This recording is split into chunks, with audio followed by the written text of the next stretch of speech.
नमस्ते बच्चों। तो लास्ट क्लास में हमने प्रोजेक्टाइल मोशन के ऊपर कुछ क्वेश्चंस किए थे।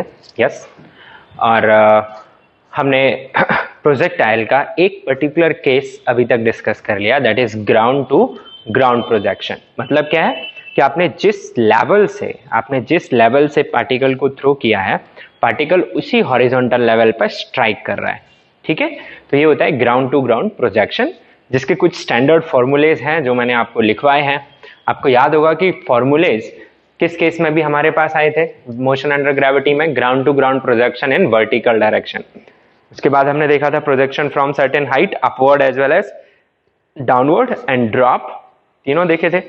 तो उन केसेस में हमारे पास कोई फॉर्मूलेज नहीं थे, upward projection, downward projection and drop, उनको हमें इक्वेशन ऑफ मोशन से ही सॉल्व करना होता था।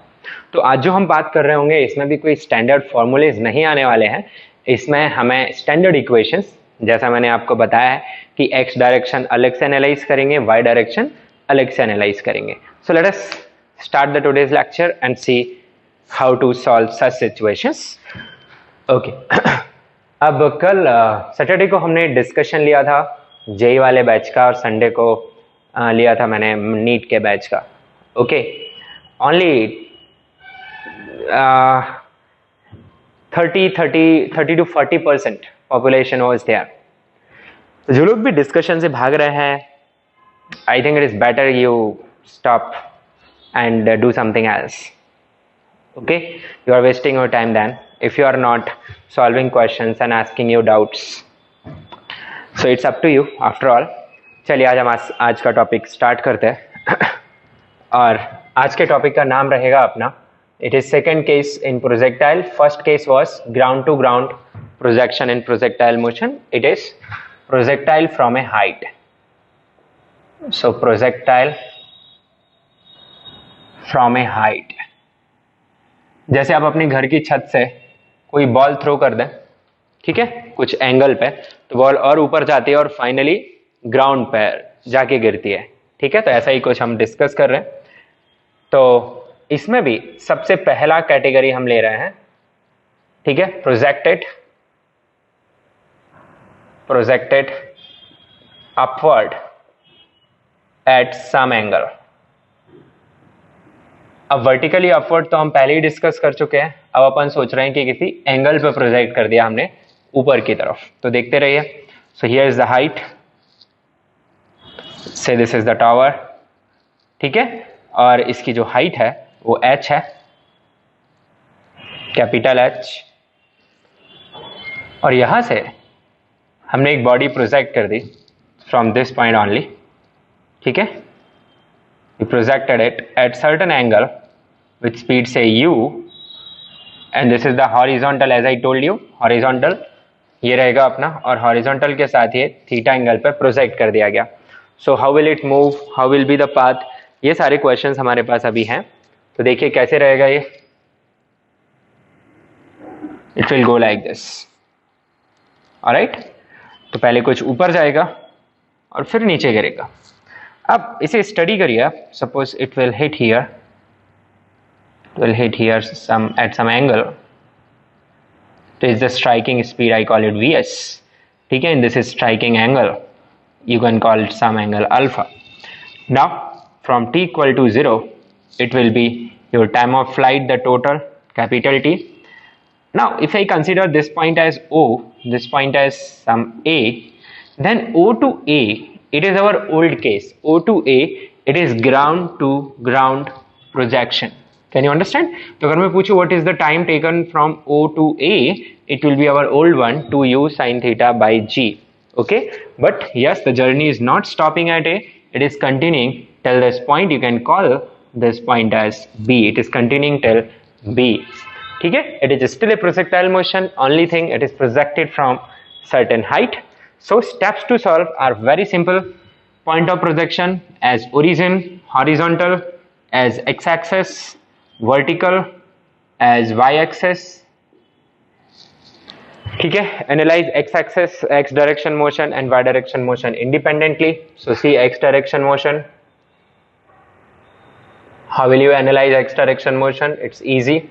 आपके पास initial velocity in x direction क्या है यहाँ पे, u cos थीटा पॉजिटिव, और इस डायरेक्शन में मैं ध्यान रख रहा हूँ कि मेरा जो राइट वर्ड है वो पॉजिटिव है, लेफ्ट वर्ड है वो नेगेटिव है। तो मेरा इनिशियल वेलोसिटी एक्स डायरेक्शन में आप देखेंगे तो कितना आ रहा है, u cos थीटा। इसे आप समझ सकते हैं by resolution also. If you resolve this number here, so if you resolve this, this is u cos theta, and here it is u sin theta, as जैसा हम पहले किए थे। अब यहाँ पे क्या हो सकता है आपसे, ax तो है ही नहीं, x डायरेक्शन मोशन कैसी मोशन है, यूनिफॉर्म मोशन। तो आपसे किसी भी टाइम पे कुछ भी पूछ रहा है, सपोज आपसे vx पूछ रहा है, से velocity in x direction at any time. So first question it is asked, velocity in x direction at any instant say t equal to t, मतलब vx पूछ रहा है, so you use vx is equal to ux because there is no acceleration in x direction। तो x direction component velocity का हमेशा उतना ही रहेगा। जैसे आप कोई भी इंस्टेंट पिक कर सकते हैं, मान लो ये कोई इंस्टेंट है और यहाँ की जो वेलोसिटी होगी वो इसके टेंजेंशियल होगी, so this will be the velocity here. इसका जो कंपोनेंट आएगा इस डायरेक्शन में vx, ये हमेशा किसके इक्वल आएगा, ux के equal. This is at any time t equal to t।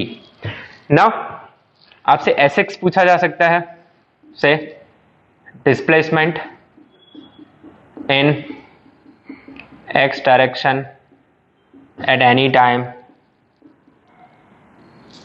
से x डायरेक्शन फ्रॉम, किसी भी इंटरवल में पूछ सकता है, मान लो t equal to 0 to t equal to t। इसे रटना नहीं है, मैं आपको क्वेश्चन सॉल्व करने के स्टेप्स बता रहा हूँ। तो क्या लिखोगे आप, sx is equal to ux into t, 0 to t अगर आप बात करें, और बाकी तो कुछ है ही नहीं यहाँ पे, तो आपके पास sx भी आ गया। अब sx दिखने में कैसा रहेगा, सो it will look something like this, it will be your sx। तो आप यहाँ से सपोज ये आपका इनिशियल इंस्टेंट है, ये इनिशियल पोजीशन से इस पोजीशन तक ये आपका डिस्प्लेसमेंट होगा टोटल, और इसका x कंपोनेंट कैसा दिखेगा आपको, यू कैन थिंक, आपको x कंपोनेंट कुछ इस तरीके से दिखेगा। ठीक है, आप देख लीजिए, इसका जो कंपोनेंट लेंगे आप x में, तो this will be your sx, ये जो मैं डार्क बना रहा हूँ, this will be your sx in any time t। ठीक है, तो आपके पास vx आ गया, आपके पास sx आ गया। Now you can move to your y direction motion, y direction motion, and you understand y direction motion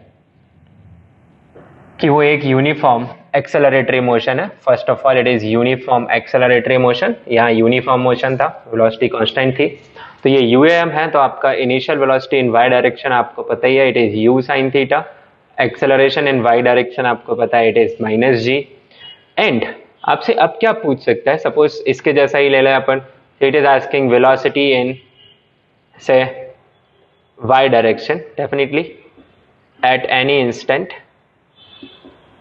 at any instant, say t equal to t. So what will you write? You will write Vy, it will be equal to Uy into delta t plus Ay into, I'm sorry, V equal to U plus At, so Uy into Ay into delta t. अब delta t तो कितना हो जाएगा, t ही हो जाएगा, from t equal to 0 to t equal to t.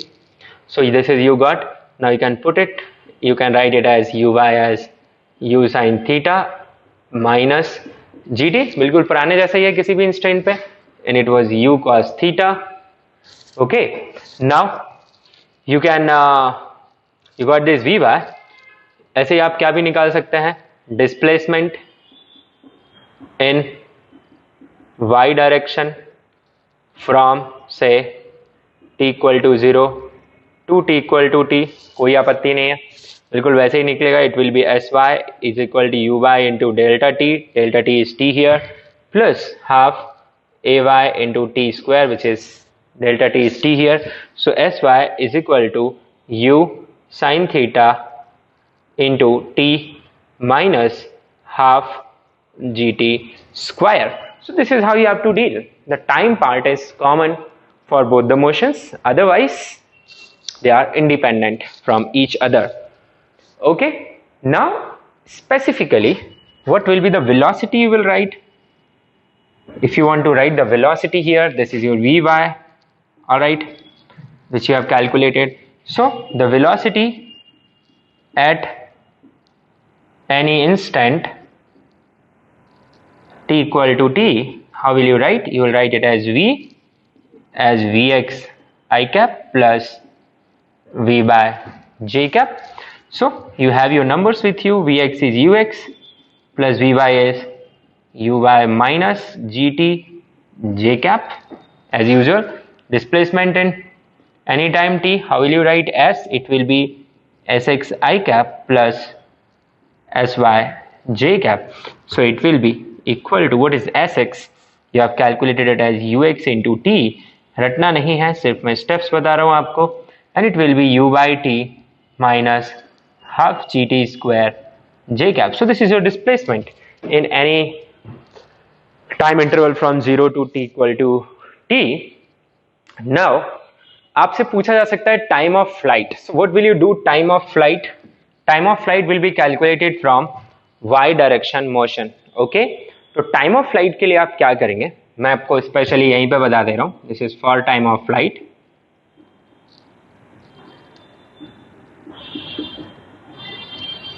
Analyse y direction motion. और अब time of flight की अगर अपन बात करेंगे तो t equal to 0 to t equal to t जाना पड़ेगा. ठीक है, अब आप यहां से देखिए t equal to 0 to t equal to capital T. What is y component of displacement? इस इंटरवल में y कंपोनेंट ऑफ डिस्प्लेसमेंट ये था, this was sy. So what is y component displacement from here to here? It is h downward. So you got sy as minus h. You have uy as u sin theta. You have ay as minus g. Now it's very easy. Use this equation. Sy is equal to uy delta t plus half ay delta t ka whole square. So you have sy is equal to, which is, can put the numbers and solve for t. U sin theta into t minus half of gt square, and this sy is minus h. So this particular expression will be used to calculate capital T. आपके पास u होगा, theta होगा, h होगा, और आप यहाँ से क्या फाइंड कर सकते हैं? Capital T. Suppose it is asking the maximum height it goes from the ground. तो मैक्सिमम हाइट के लिए क्या करोगे? एक तो नंबर ये है ना, पुरानी वाली एच मैक्स ये कितनी थी आपकी, u by square by 2g, और ग्राउंड से कितना और ऐड हो जाएगा? Capital H. यस, तो ये भी पूछा जा सकता है आपसे, another term which is maximum height from ground. So it will be what? It will be equal to u by square by 2g plus h. Range, what is range from here to here? So range will be calculated from x direction motion. Somebody is asking range. ठीक है, so it is calculated from this point to this point. So range कहाँ से मिलेगा आपको? x direction motion से. ठीक है, और उसमें आपको रेंज का जो फॉर्मूला आएगा वो आ जाएगा सीधा this ux into the capital T, because पूरा टाइम मिल रहा है 0 से लेके कैपिटल T तक, x डायरेक्शन में जो ट्रैवल हो रहा है वही आपका रेंज है. So here nothing to, you don't have to remember anything, just follow the steps जो हमने लास्ट टाइम भी फॉलो किए थे.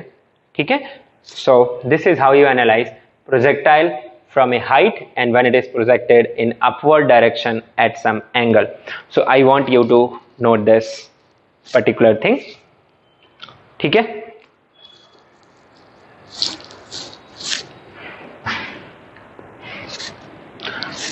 all right.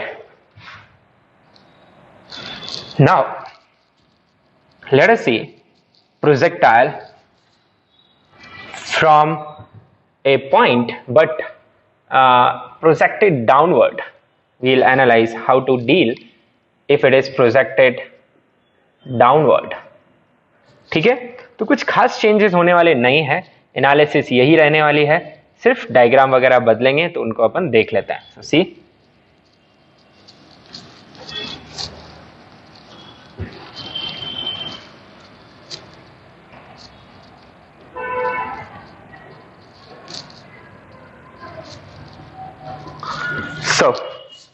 See here, this is our ground.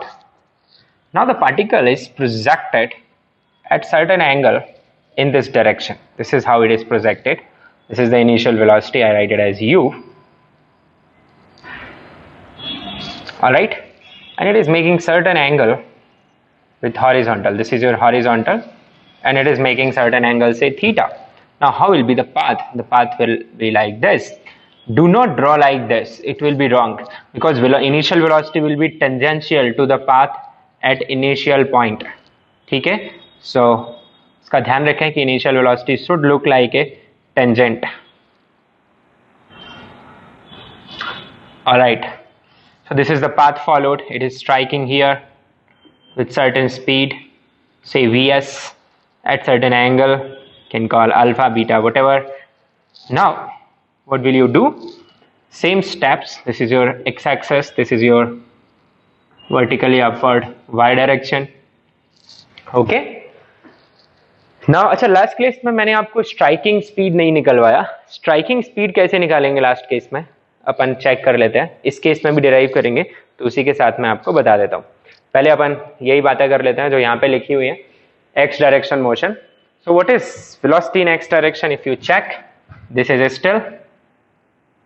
still u cos theta, but one thing has changed, that y direction component is no more upward, it is now downward.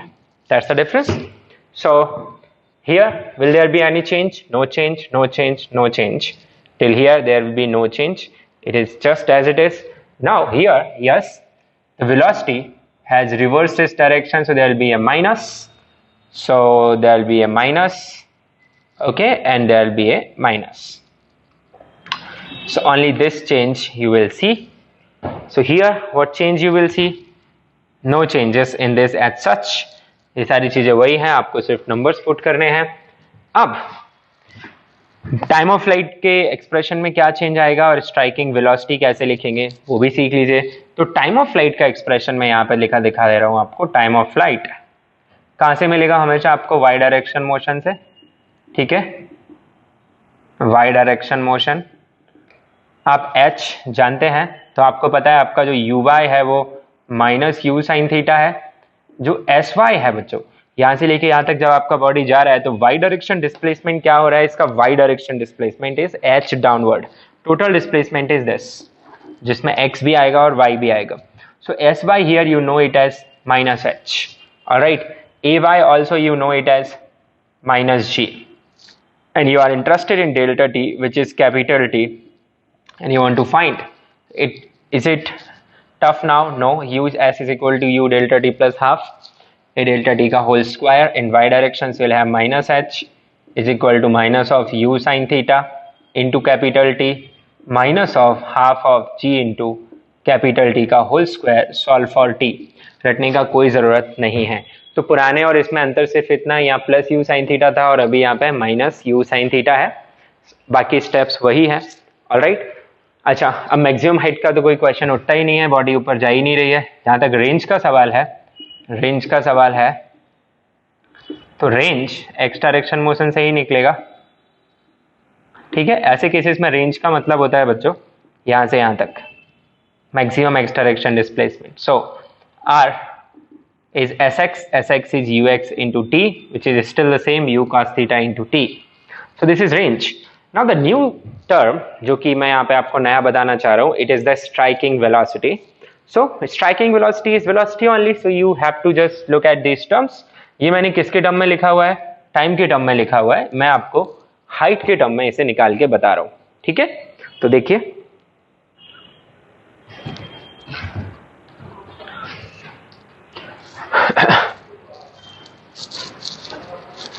अब striking velocity के दो component आपको मिलने वाले हैं. कौन कौन से?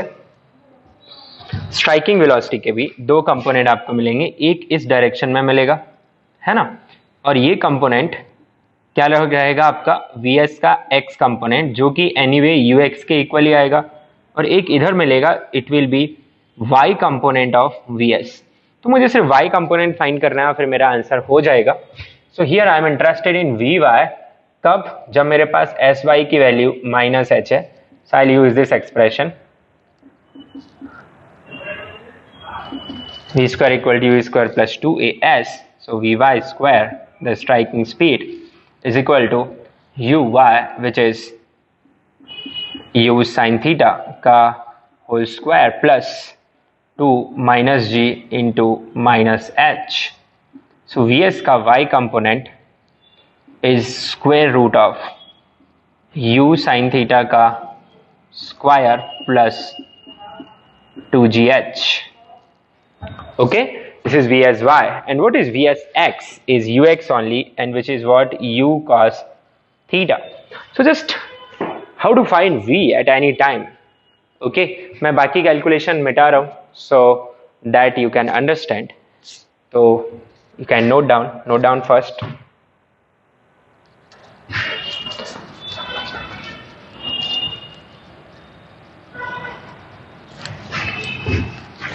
अब आप देख सकते हैं कि आपने स्ट्राइकिंग वेलोसिटी का y कंपोनेंट निकाल लिया है, आपने स्ट्राइकिंग वेलोसिटी का y कंपोनेंट निकाल लिया है, और आपके पास x कंपोनेंट भी है, और आप स्ट्राइकिंग वेलोसिटी का वैल्यू निकालना चाहते हैं.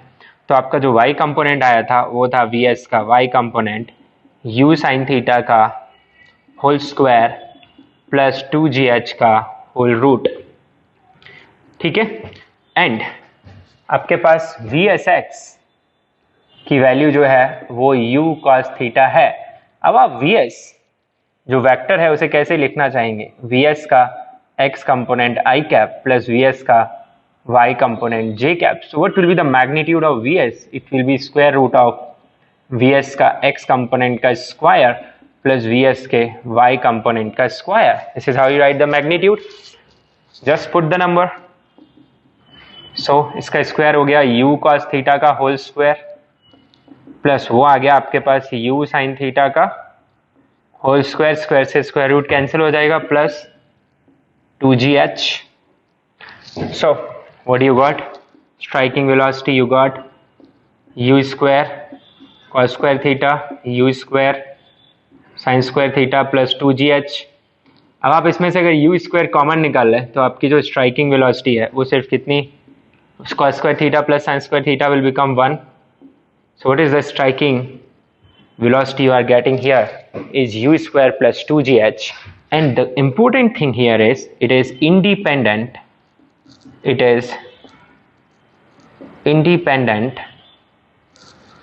of theta. आपको अगर याद हो तो यही स्ट्राइकिंग वेलोसिटी तब आया था जब मैंने बॉडी को वर्टिकली अपवर्ड थ्रो किया था या फिर वर्टिकली डाउनवर्ड थ्रो किया था. ठीक है, so in all this cases you are getting the same u square plus 2gh. इस पर एक छोटा सा क्वेश्चन भी मैं आपको समझाता हूं कैसे करेंगे. देखिए,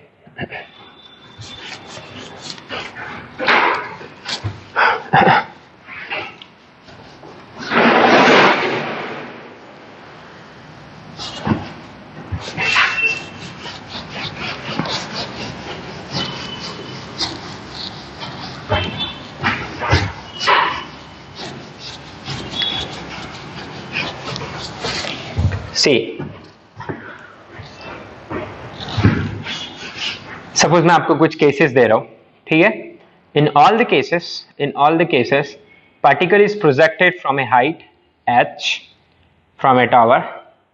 ये आपका ग्राउंड है, ये आपकी हाइट h है. हर केस में पार्टिकल को इसी लेवल से प्रोजेक्ट किया गया. मैं बहुत सारे अभी आपको केसेस बना रहा हूं और आपको समझना है कि कौन कौन से फैक्टर्स उनके लिए सेम आएंगे और कौन कौन से डिफरेंट. ठीक है, तो the first case is, here is the first case, I am throwing it vertically upward. ठीक है, so what will happen? It will go up, yes, will come to rest, will move down on the same line, yes, and will strike with certain velocity vs. and for your surprise आप जब इसे calculate करते हैं तो ये कितना निकल के आता है? u square plus 2gh. हम कर चुके हैं ये. फिर सपोज दूसरे केस में लेता हूं जिसमें आप उसे नीचे की तरफ थ्रो करते हैं. जिस case number 2 you are throwing downward. Here also you get the same striking velocity which is root of u square plus 2gh. Yeah, So in both the cases, this is your case number 2. Here also you get the same striking velocity. Now what if I project at certain angle? I project at a certain angle theta. It goes like this and strike here with some velocity vs, but surprisingly vs is still u square plus 2gh. This is your third case. Okay, and if I throw it at some angle like downwards, it goes like this and strikes with certain velocity vs, okay, tangential to this, and here also vs comes out to be square root of u square plus 2gs. This is the fourth case. So what is the idea here? अगर एक height से एक body को मैं project करूं vertically upward, vertically downward, some angle downward with same speed, in all the cases I have kept speed as u only, then I get striking speed as u square plus 2gh, u square plus 2gh. same way I am getting in all these cases. Now striking speed तो सभी में same आ गई, ठीक है, ये तो आप note कर ही लें, लिख लें और उसको बॉक्स में बंद भी कर लें, that striking speed in all these cases is same. Now what about time of flight? So you know time of flight is maximum when you are making an angle of 90 degree with the horizontal. So this case will have the maximum time of flight, the one will have the maximum time of flight, and here you have the minimum time of flight because you have projected vertically downwards, so very soon it will hit here. Here you have time of flight which is in between, at least is moving up for some time, it is moving down but in curved path. So if I compare the time of flight comparison in all these cases, then I found T1 the greatest. The maximum time of flight I found here is in T1, the first case, and then उससे कम मुझे मिलेगा T2, उससे कम मुझे मिलेगा T3 और सबसे कम मुझे मिलेगा T4. So this is the idea of time of flight. Range का तो हमें कुछ बात ही नहीं करना है क्योंकि 1 और 2 में तो कोई रेंज वगैरह आपको मिल ही नहीं रही है. So this is what you have to compare here, the striking speed and time of flight. I hope ये आपको समझ आ गया होगा और एक बढ़िया क्वेश्चन पूछा जा सकता है हमसे. ओके, तो हमने अभी प्रोजेक्टाइल फ्रॉम ए हाइट के दो केसेस देख लिए. फर्स्ट था projected upward at some angle, दूसरा था projected downward at some angle.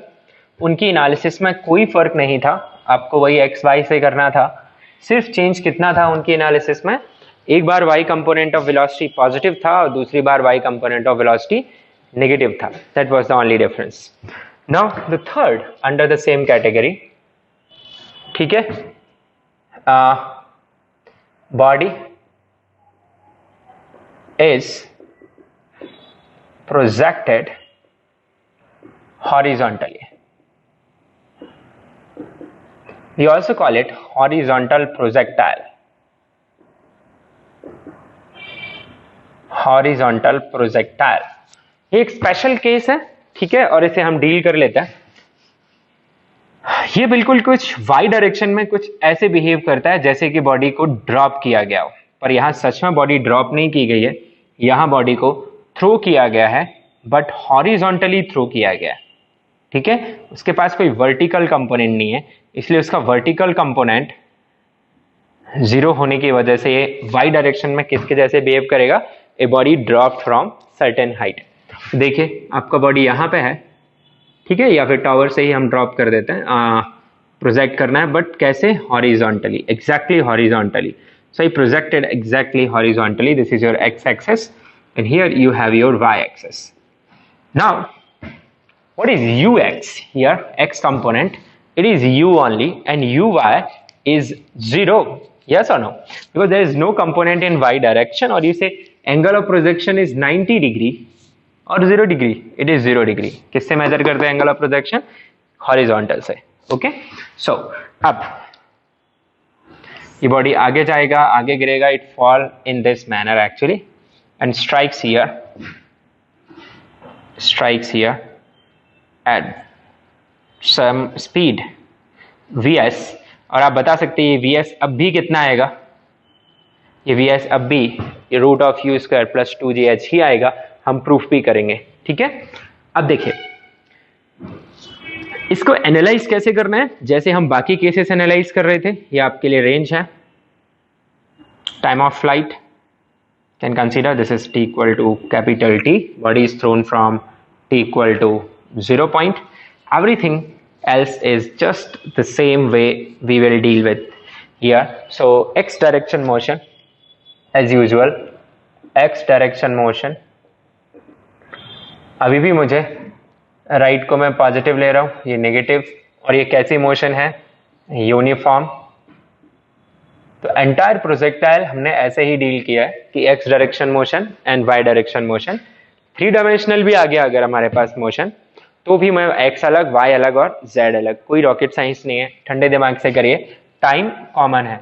अब यूनिफॉर्म मोशन है, आपके पास इनिशियल वेलोसिटी यहाँ पे यू है, entire velocity is in x direction only, there is no acceleration as such. तो आपको सपोज फाइंड करनी है, say you want velocity at any time t equal to t. अब यहां से तो वेलोसिटी का कौन सा कंपोनेंट मिलेगा, x कंपोनेंट, तो आप ऐसे लिख सकते हैं x कंपोनेंट, या फिर वेलोसिटी इन x डायरेक्शन ऐसे लिख सकते हैं, ठीक है, एज यू विश। तो मैं लिख दे रहा हूं, चलो कंपोनेंट, कौन सा component, x component of velocity at any time t equal to t vx, it will be equal to ux which is equal to u, so no problem. Then x component of displacement, x component of displacement from t equal to 0 to t equal to t, वही बड़े आराम से आ जाएगा, क्या रहेगा, sx it will be equal to ux into t, जो कि इस केस में कितना ही रहेगा ut, और अगर आप रेंज निकालना चाहें तो u into कैपिटल T रहेगी इन दिस केस, ठीक है। तो y डायरेक्शन मोशन की बात कर ले, तो y डायरेक्शन मोशन आपके पास यू वाई, सबसे पहले ये मोशन यू ए एम है, यूनिफॉर्म एक्सेलरेटरी, ऊपर पॉजिटिव ले रहा हूं नीचे नेगेटिव, यू वाई जो है वो कितना है, वो 0 है। So it is behaving as if the body is dropped from height h in y direction, again and again I am saying, so understand this. So uy is 0, ay is minus g, sy, अब depend करता है कहां से कहां analyse करना चाह रहे हो आप, इट्स अप टू यू। तो अगर आप किसी पर्टिकुलर इंस्टेंट तक एनालाइज करना चाह रहे हो, से फ्रॉम दिस, कोई भी बीच का इंटरमीडिएट इंस्टेंट अगर मैं ले लूँ t इक्वल टू टी, तो आपकी जो वेलोसिटी है वो कुछ इस तरीके से होगी, इसका ये x कंपोनेंट होगा और ये y कंपोनेंट होगा, और जो डिस्प्लेसमेंट है वो कुछ इस तरीके से आपको दिखेगा, दिस इज डिस्प्लेसमेंट, और इस डिस्प्लेसमेंट के भी आपको 2 कंपोनेंट दिखेंगे, ये आपको sy होगा और ये sx होगा, ठीक है। सो this is sx, this is sy and this is s।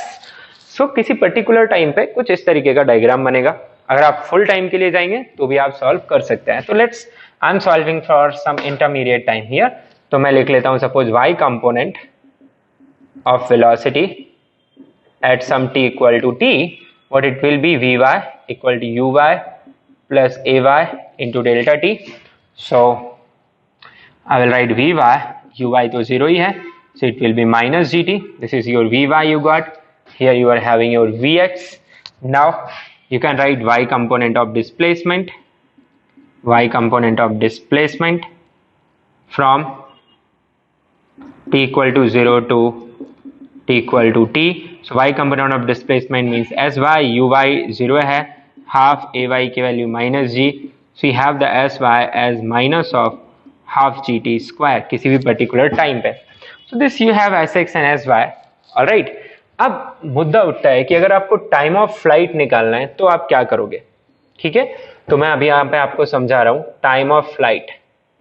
तो टाइम ऑफ फ्लाइट भी आप कहाँ से निकालते हो, y डायरेक्शन मोशन से ही निकालते हो, बस एनालिसिस कहाँ से कहाँ करोगे, यहाँ से यहाँ, आपका जो uy है वो 0 रहेगा, ay माइनस g रहेगा, sy बच्चों माइनस h हो जाएगा।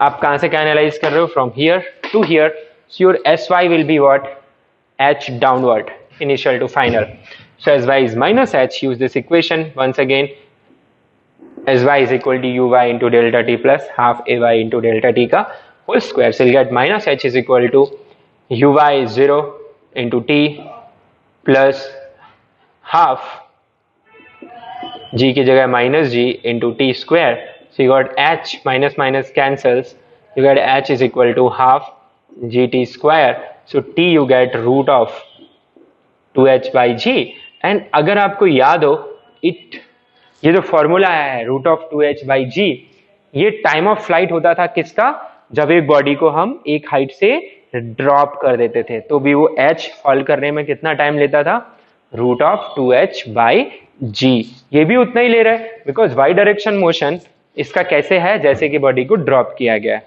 ऑलराइट, अब मुद्दा आता है स्ट्राइकिंग वेलोसिटी निकालने का। तो स्ट्राइकिंग वेलोसिटी का जो x कंपोनेंट है वो तो ux के इक्वल ही आने वाला है, क्योंकि x डायरेक्शन की जो वेलोसिटी है वो चेंज हो नहीं रही है, और ux इज u, एंड जो आपका y कंपोनेंट है हम उसे जरूर निकालेंगे। ठीक है, तो y कंपोनेंट निकालने के लिए आप क्या करेंगे, y डायरेक्शन मोशन, ठीक है, आपका जो uy है वो 0 है, आपके पास ay है वो माइनस g है, आपके पास sy है वो माइनस h है, टोटल आप स्ट्राइकिंग वेलोसिटी फाइंड कर रहे हैं और आप vy फाइंड करना चाह रहे हैं, तो आप vy square is equal to uy square plus 2ay into sy use करेंगे, तो आपका जो vy स्क्वायर है वो 2gh आएगा, और u से जो vy है वो रूट ऑफ 2gh पर नीचे की तरफ है तो माइनस j कैप में रहेगा वो। Now this is your vy, you got yes. Striking velocity आप चाहते हैं, तो स्ट्राइकिंग वेलोसिटी है क्या, striking velocity is root of vx square, जो उसका स्ट्राइकिंग वेलोसिटी का x कंपोनेंट है और स्ट्राइकिंग वेलोसिटी का y कंपोनेंट का स्क्वायर। अब x कंपोनेंट तो क्या है इसका u, और y कंपोनेंट क्या है 2gh। So can you just check here also striking velocity is u square plus 2gh। So जो हमने 4 केसेस लिखे थे उसमें स्ट्राइकिंग वेलोसिटी उसमें भी सेम आएगी, आप इसको भी ऐड कर सकते हैं वहां पे कि if it is projected horizontally। Now projectile at some angle upward, projectile at some angle downward, उस केस में हमारे पास कोई फॉर्मूला नहीं था except the striking velocity। In horizontal projectile you have a ready-made formula for time of flight, तो इसको आप बिल्कुल हाईलाइट कर लें कि अगर आप horizontal projectile का time of flight फाइंड करना चाहते हैं तो आप क्या फॉर्मूला यूज कर सकते हैं, root of 2h by g। Okay, तो ये हो गया आपके तीनों केसेस प्रोजेक्टाइल फ्रॉम हाइट में। अब हम सॉल्व करेंगे numericals on this ideas. Okay, let's see. इसे आप तब तक नोट कर लीजिए।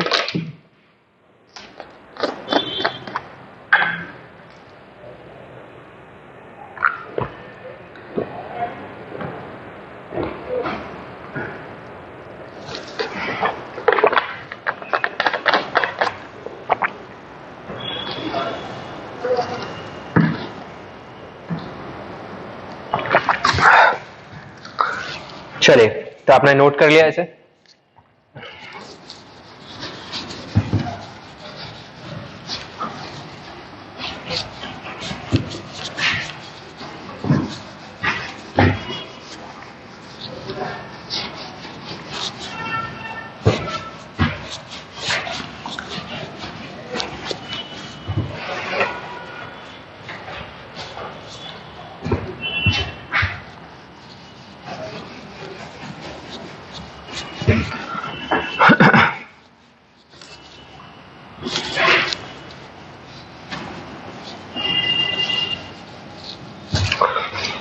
See the questions now। चलिए, पहला क्वेश्चन ही लिखते हैं अपन। तो आपको ढूंढना है कि ये किस कैटेगरी से बिलोंग कर रहा है। लिखिए, a body is projected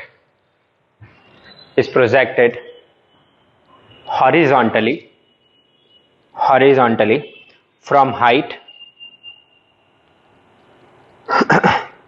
projected horizontally from height 490 meter with velocity 98 meter per second। with velocity 98 meter per second. Take g as 9.8 meter per second square. Find time of flight, first part. Second part, range. Third part, striking speed. Fourth part, angle of striking with horizontal. Angle of striking with horizontal.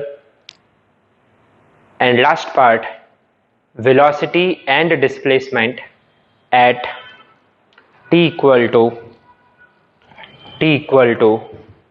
5 seconds. Velocity and displacement at t equal to 5 seconds. Let's solve this question here. तो आपको देखना है कि किस category का question है. Diagram जरूर बनाए एज यूजुअल. सो आपको दे दिया कि एक पर्टिकुलर हाइट से बॉडी को प्रोजेक्ट किया जा रहा है विथ वेलोसिटी ऑफ 98 मीटर पर सेकेंड टी इक्वल टू 0 से. और कितनी हाइट से प्रोजेक्ट किया जा रहा है? It is projected from height 490. Okay, तो 490 मीटर की हाइट से इसे हॉरिजॉन्टली प्रोजेक्ट किया गया.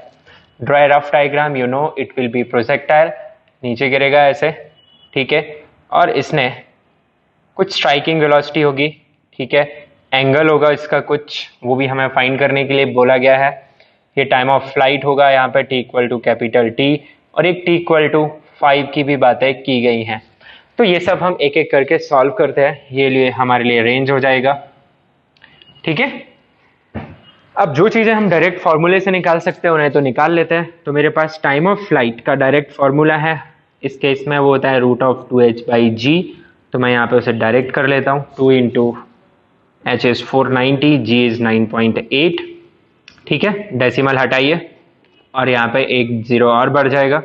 तो आप देखेंगे 49 से ये 2 टाइम्स कैंसिल हो रहा है. ये आपका 100 है, और ये 2 ऐसे कर लीजिए, 100 को रहने देते हैं. 2 से 2 कैंसिल कर लिया. तो इस तरीके से जो t है वो √100 आ गया. यानी आपको टाइम ऑफ फ्लाइट का जो आंसर है कितना मिल गया? 10 सेकेंड्स. यस. अच्छा, स्ट्राइकिंग स्पीड वो भी एकदम फटाफट निकल जाएगी. स्ट्राइकिंग स्पीड, उसका भी फॉर्मूला हम जानते हैं, √u² + 2gh. तो वो आ जाएगी आपके पास. u का वैल्यू है ही 98² + 2g is 9.8 and h is 490. तो देखते रहिए क्या आता है आपके पास. सो यू हैव दिस 98 का स्क्वायर प्लस 498 का स्क्वायर फिर मिल रहा है. आप अगर चेक करेंगे तो, क्योंकि ये 0 और डेसिमल गायब हो जाएंगे यहाँ से. 49 × 2 इज 98. सो 98 × 98, 98 का square. So you can write it as twice of 98 का स्क्वायर, ठीक है. 98 का स्क्वायर तो कॉमन आ जाएगा, और इस तरीके से आपका जो स्ट्राइकिंग वेलोसिटी है वो आ जाएगा 98√2 मीटर पर second. This is the answer of another part asked. Now comes the range. So how will you go for range? Range is very easy. It is ux into t. So what is ux? Here ux is u only. It is horizontal projectile. तो ux की value 98, t की value आप निकाल चुके हैं 10. So range you are getting here 980 meter. So this is the another answer you got. ठीक है. So अभी तक आपने क्या किया? डायरेक्ट फॉर्मूले यूज कर लिए, क्योंकि ये हॉरिजॉन्टल प्रोजेक्टाइल का एक एग्जाम्पल था. अब आता है एंगल मेड विथ हॉरिजॉन्टल. अब इसके लिए क्या करना पड़ेगा आपको? एंगल के लिए थोड़ा दिमाग लगाना पड़ेगा. देखिए क्या आप जानते हैं कि अगर आप इस VS को रिजॉल्व करें, मैं थोड़ा बड़ा सा दिखा दे रहा हूं यहाँ पे, ठीक है, so that it will be easier for you to visualise. So this is the vector. ये रुक तो यहीं गया है, ओके. ये तो सिर्फ उसकी वेलोसिटी वेक्टर दिखा रहा हूं मैं. तो ये वेलोसिटी वेक्टर है VS. इसके कंपोनेंट्स देखिए आप. x कंपोनेंट बनेगा VSX, जैसे आप एनीवे जानते हैं कि वो UX के इक्वल है. और हॉरिजॉन्टल प्रोजेक्टाइल का परफेक्ट सिनेरियो ये है कि आपका जो UX है वो U के इक्वल ही होता है यहाँ पे. तो जो आपको पता ही है एनीवे 98, ठीक है, which is equal to u which is equal to 98.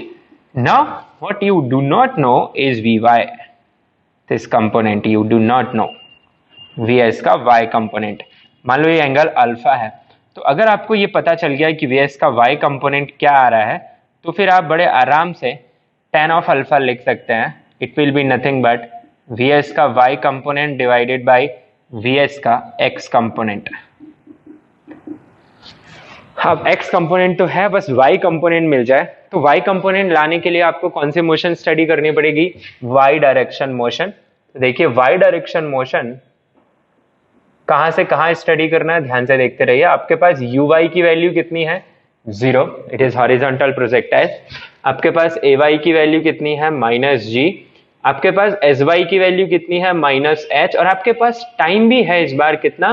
10 second. आपके पास दो रास्ते खुले हैं. आप डिस्प्लेसमेंट भी जानते हैं, टाइम भी जानते हैं, तो आप दोनों फॉर्मूले से जा सकते हैं. v² equal to u² plus 2as भी काम कर देगा.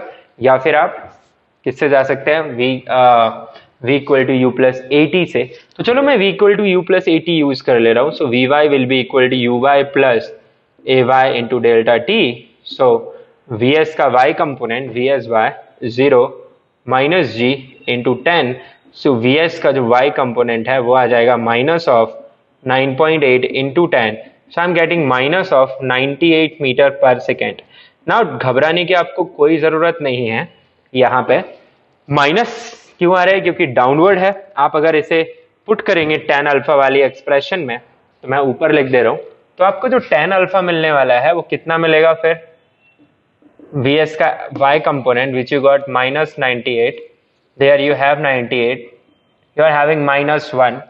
अब ये माइनस सिर्फ क्या इंडिकेट कर रहा है 10 में? कि ये जो एंगल है वो हॉरिजॉन्टल से किस सेंस में मेजर किया जा रहा है? क्लॉकवाइज. और क्लॉकवाइज एंगल कैसे रहते हैं? कैसे रहता है क्लॉकवाइज एंगल? नेगेटिव. इसीलिए एज सच अगर सिर्फ अल्फा ही फाइंड करना है, मुझे इसकी वैल्यू फाइंड करनी है, I can take mod of this number. तो alpha is 45 degree clockwise from horizontal. This is what you can write. So minus is just saying it is in which sense? Clockwise sense. तो यहां तक की कहानी आपको समझ गई. फिर मैंने आपसे एक पार्ट पूछा हुआ है कि t इक्वल टू 5 पे आप मुझे बताने वाले हैं कि what is displacement and velocity. अब इसके लिए आपके पास कोई स्कोप नहीं है. आपको x डायरेक्शन और y डायरेक्शन से ही सॉल्व करना है. देखते जाइए कैसे सॉल्व करेंगे. तो आप जानते हैं यूनिफॉर्म मोशन है और ये यूनिफॉर्म एक्सेलरेटरी मोशन है. अब x डायरेक्शन आप ux जानते हैं, u के इक्वली है और वो 98 भी है. और आप किस टाइम पे सॉल्व करना चाह रहे हैं? 5 सेकेंड. और आप कहां से स्टार्ट कर रहे हैं? t equal to 0 to t equal to 5. ये भी आपको पता है. तो आपका डेल्टा t 5 हो गया बच्चों. ठीक है. अब आपको जो चाहिए वो निकाल लो. आपको vx चाहिए, वो ux के इक्वली है, कुछ करने की जरूरत ही नहीं है. sx चाहिए, बिल्कुल वो आएगा ux into delta t. So it will be what? sx you will get 98 into 5. तो कर लीजिए मल्टीप्लाई, कितना हो जाएगा? 0 4. तो how much you got? 98 into 5 you got it as 490. but okay, it's nothing to worry. So sx आपका आ गया 490, क्योंकि रेंज कितनी आई थी आपके पास? रेंज आई थी 980. सो sx आ गया 490. आपको दोनों चीजों की जरूरत पड़ेगी आंसर लिखते समय. अब ये भी आपको कहां से कहां सॉल्व करना है? t equal to 0 to t equal to 5 second solve करना है. तो आपका जो uy है यहाँ पे वो 0 है. ठीक है, uy इज 0. आपके पास जो ay है वो -g है, जिसकी वैल्यू आपको पता है minus of 9.8 in this case. Now you want delta t आपको पता है 5 सेकेंड्स. आपको चाहिए vy, use uy plus ay into delta t. सो vy uy तो है नहीं, minus of 9.8 into 5. So you will get how much? 49 with the minus. So you got this as minus of 49 meter per second as vy. You can go for sy now, uy into delta t जो कि 0 है plus half a y is minus of 9.8 into t square which is 5 square. So your sy will be equal to minus of 4.9 into 25. You multiply, you will get your sy number. Multiply 25 का तो table याद ही कर लो, है ना. 25 को 9 से multiply किया तो 225. ठीक है, तो कैरी ऑन हो गया. 22 25 इंटू 4 100 22 122. सो ये आ रहा है मेरे पास 122.5 metre in y direction. So this is s y. अब आपको पता ही है, आपको अगर वेलोसिटी लिखनी है किसी भी पॉइंट पे तो आप कैसे लिखते हैं, v x i cap plus v y j cap, जो कि यहाँ पे कितनी आ जाएगी, वी एक्स की वैल्यू है 98 आई कैप और वी वाई भी यह है 49 बट माइनस के साथ. So minus of 49 j cap meter पर second. Now you have your displacement जिसे आप लिख सकते हैं s x i cap plus s y j cap. तो वो भी कितना आ रहा है आपके पास, एस एक्स कितना आ रहा है 490 आई कैप और एस वाई कितना आ रहा है minus of 122.5 j cap metre. तो ये हो गया आंसर आपके t इक्वल टू 5 पे वेलोसिटी एंड डिस्प्लेसमेंट. अगर ऑप्शन मैग्नीट्यूड पूछ रहा है तो आप उनके मैग्नीट्यूड लिख दीजिएगा. तो इन क्वेश्चंस में आपको क्या समझ आ रहा है कि कुछ स्पेशल नहीं है, आइडियाज वही है, बिल्कुल ठंडे दिमाग से कैलकुलेशन करेंगे. And what is the good thing, what is the area of excitement here is कि मैंने ये डिसाइड कर लिया कि अगर मैं 490 मीटर की ऊंचाई से 98 मीटर प्रति सेकेंड की स्पीड से किसी बॉडी को हॉरिजॉन्टली थ्रो करूंगा तो वो बेस पॉइंट से 980 मीटर दूर हिट करेगा, 10 सेकेंड बाद हिट करेगा और 98 स्क्वायर रूट 2 मीटर पर सेकेंड से हिट करेगा, 45 डिग्री एंगल पे हिट करेगा. इजंट इट वंडरफुल कि आपने कुछ थ्रो नहीं किया, आपने सच में कुछ नहीं किया. On paper you are very very confident that if you do this is what will happen. So you have predicted the future because nature behaves very much in the same way all the time. तो आपने ये laws बना लिए, वो वही रहने वाले हैं, उनको यूज करके आपने बता दिया कि this is what will happen. So these small calculations becomes the basics of the many things you know in defense. जो मिसाइल्स है या जो बुलेट्स है उनको अपन जो फायर करते हैं then in long range, I am not saying आप एकदम हेडशॉट मार रहे हो एकदम पास खड़े होके, उसमें ही ज्यादा मैटर नहीं करेगा. बट अब जब स्नाइपर्स जो होते हैं, स्नाइपर्स अगर आपने कभी सुना हो, जो बहुत ही लॉन्ग डिस्टेंस से शूट करते हैं from kilometres, they have to take care of all this things. ठीक है, and physics is not about destruction always, इससे काफी अच्छे काम भी किए जा सकते हैं. तो एरिया ऑफ एक्साइटमेंट भी आपको समझ आ रहा है कि why all this is important from the point of view of an engineer especially. Now for NEET student you may think हमें क्यों पढ़ा रहे हो ये, है ना. तो तुम्हें इसलिए पढ़ा रहे हैं क्योंकि ये तुम्हारे सिलेबस में है ना, और ये आपको एक अच्छा सोचने वाला इंसान बना सकता है लाइफ में. ठीक है, हालांकि आपको कोई डायरेक्ट यूज नहीं है आपके आगे की स्टडीज में.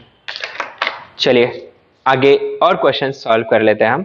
ठीक है, चलिए करते हैं. लिखिए, an object is thrown between two tall buildings 180 meter apart. two tall buildings 180 meter apart. ठीक है, तो दो खूब ऊंचे बिल्डिंग्स हैं, उनके बीच में गैप कितना है, 180 मीटर का. ठीक है, और एक बिल्डिंग से एक बॉडी को हॉरिजॉन्टली थ्रो कर दिया गया है. ओके, आगे लिखिए, body is throne horizontally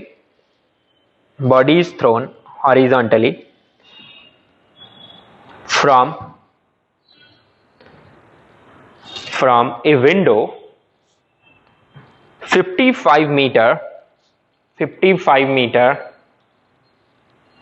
window at 55 meter height from the ground.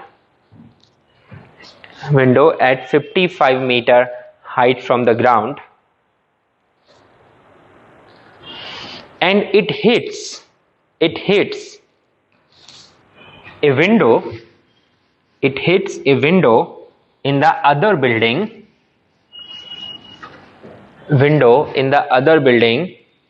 at a height of 10.9 meter. Find the speed of projection.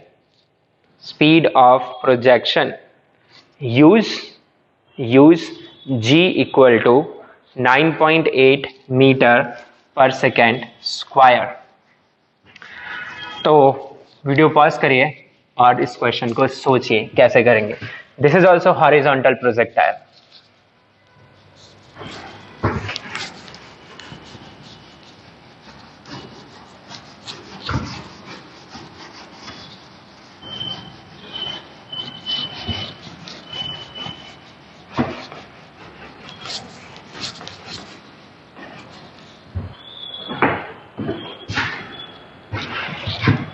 So,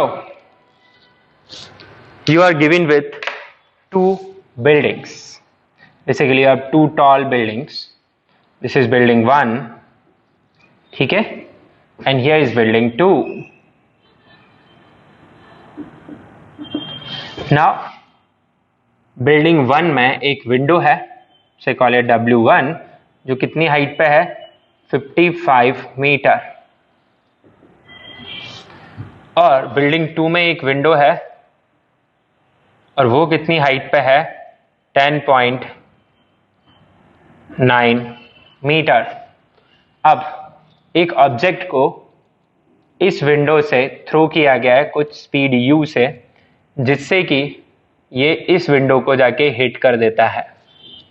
this is the question. Yes. और आपको पता है इन दोनों के बीच का जो गैप है वो कितना है, 180 मीटर. ठीक है. और बोल रहा है टेक जी एस 9.8 मीटर पर सेकेंड स्क्वायर. तो क्या आप सॉल्व कर सकते हैं इस क्वेश्चन को? ठीक है, ट्राई करते हैं. तो this is point of projection. Let's take this as x axis, this as y axis. t equal to 0. Here you will have t equal to capital T. So in this case, what you know, first of all, you know the range. How much? 180 meters. Yes, and what else you know? It is horizontal projectile. Okay, so in horizontal projectile,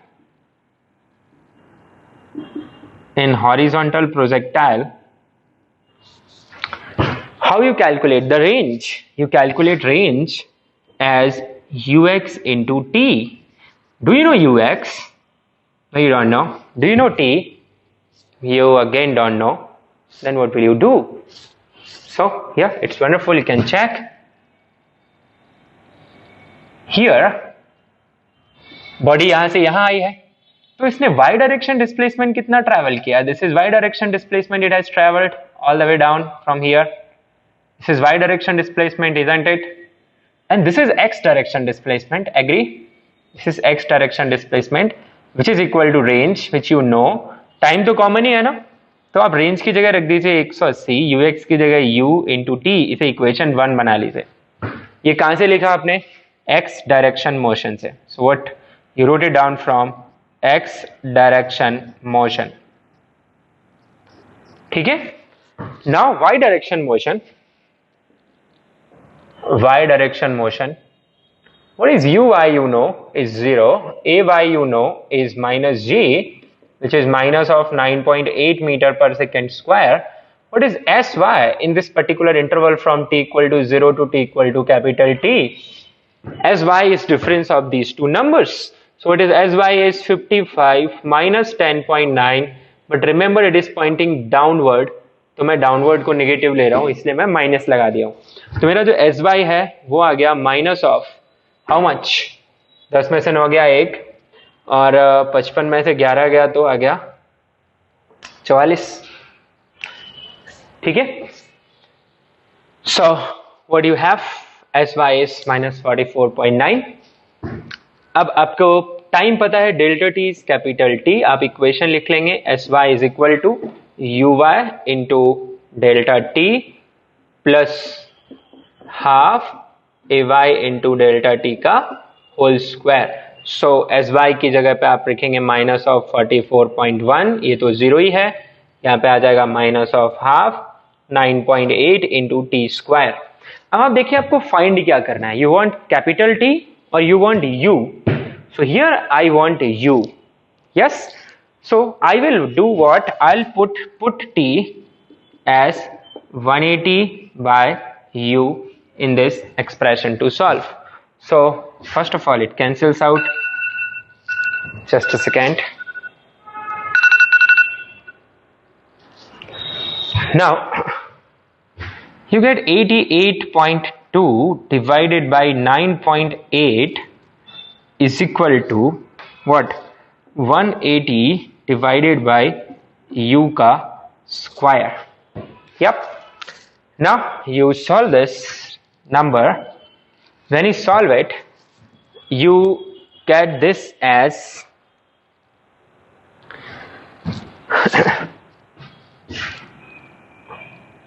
अब इसे solve करेंगे तो आपको ये कितना मिलना चाहिए, 9 times, you get it as 9, देख लेना डिवाइड करके, 98 इंटू 9 करोगे आप तो आपको मिलेगा 72, yup it is right, 9 times. So you get 180 divided by u का square as 9, so you get 180 divided by u as 3, square root ले लिया तो आपका जो u है बच्चों वो आ जाएगा 180 डिवाइडेड बाई 3, मतलब कितना आ जाएगा 60 मीटर पर सेकेंड।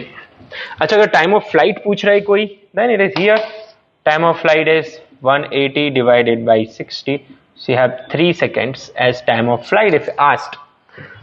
तो I hope you understood this question कि हमने इसे कैसे सॉल्व किया है ना। तो इस टाइप के क्वेश्चंस आपको आ सकते हैं, आपको सोचना है। Idea is you are using x direction, y direction motion simultaneously. Common variable is time. Okay? Well, तो इसके बाद एक और क्वेश्चन लिखते हैं. Let's write.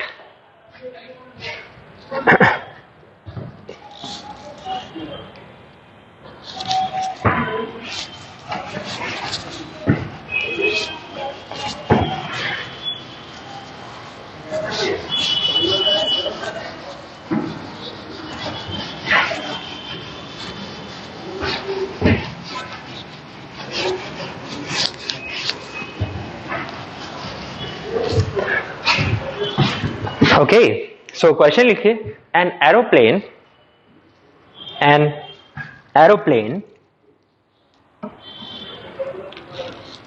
is flying horizontally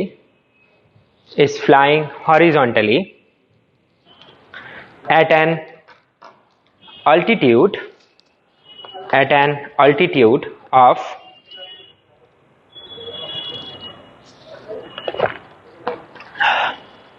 1960 meter, altitude of 1960 meter, यानी 1960, with speed 600 kilometre per hour, 600 kilometre per hour, ठीक है, full stop. It drops a food packet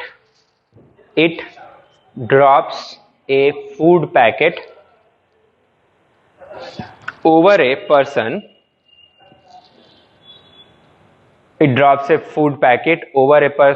struggling in flood, ठीक है। तो जैसा आप देख पा रहे हैं अभी बिहार में और नॉर्थ ईस्ट के जो स्टेट्स हैं इंडिया के, उनमें बाढ़ आई हुई है, ठीक है।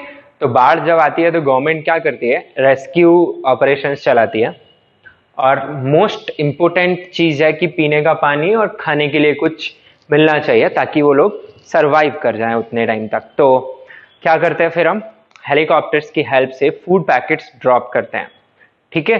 तो ये क्वेश्चन इसी पे बेस्ड है कि एक हेलीकॉप्टर है जो कि मूव कर रहा है कितनी स्पीड से, 600 किलोमीटर पर आवर की स्पीड से, या एरोप्लेन ले लीजिए, it's not helicopter, it is aeroplane, alright, 600 kilometre per hour की स्पीड से, और ये उड़ते उड़ते ही फूड पैकेट ड्रॉप कर दिया।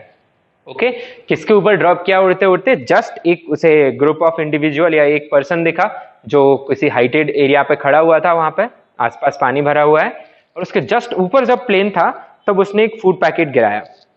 ठीक है, नंबर्स आपको दिए गए हैं। अब क्वेश्चन यहां पे ये पूछ रहा है, लिखिए, find the minimum distance,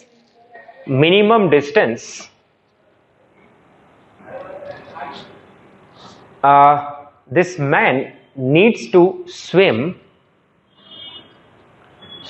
minimum distance this man needs to swim to collect the packet,